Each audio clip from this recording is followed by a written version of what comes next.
Hi, my name's Molly Semenik. I own Tie the Knot Fly Fishing. I'm based out of Blaine, Washington.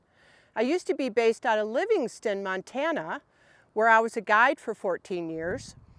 I'm happy to be here alongside the Missouri River with the House of Fly in the trout shop here in Craig, Montana.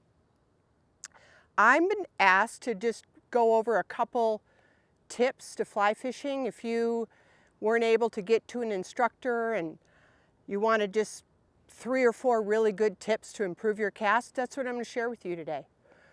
So since I was a guide, I have seen great casting, I've seen not so great casting, and I've seen everything in between. So what do I think are some of the most crucial pieces to an efficient cast that people need to understand? The first is rod load.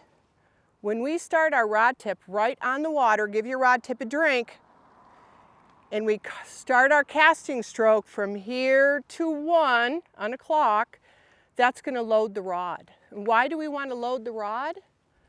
A loaded rod holds energy. A loaded rod will give you a beautiful cast. So we need to get that rod loaded. So we do that by starting with our rod tip on the water. For every cast, lift and load the rod. The second, so that's the first tip, load the rod, starting with your rod tip on the water. The second is what we call slack. That's loose line. Loose line, we can't tension up, we can't feel it. Loose line won't load our rod.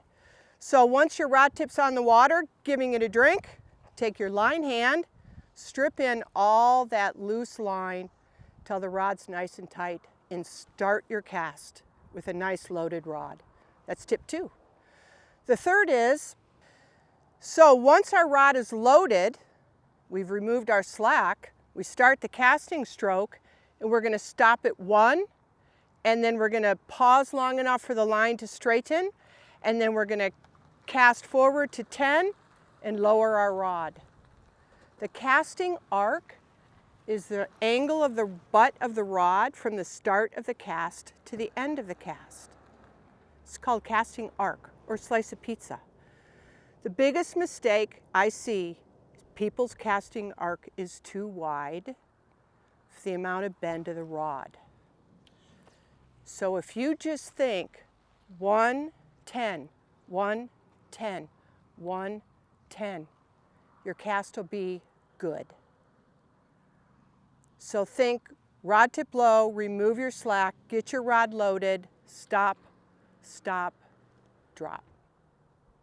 The last tip is I see people putting too much force into the rod.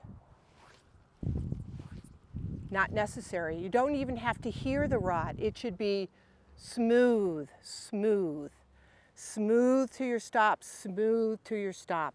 One drill I like to share with my students is to try to cast with half the amount of force, then half it again, then half it again until it fails. You can do that in the backyard. And then build it back up until you find a beautiful casting stroke with pretty loops, and it should be effortless and easy. And those are things that you can do at home in your backyard. And those are my tips. Hope they're helpful. Get out there and cast, because a better cast will get you more fish. Thank you.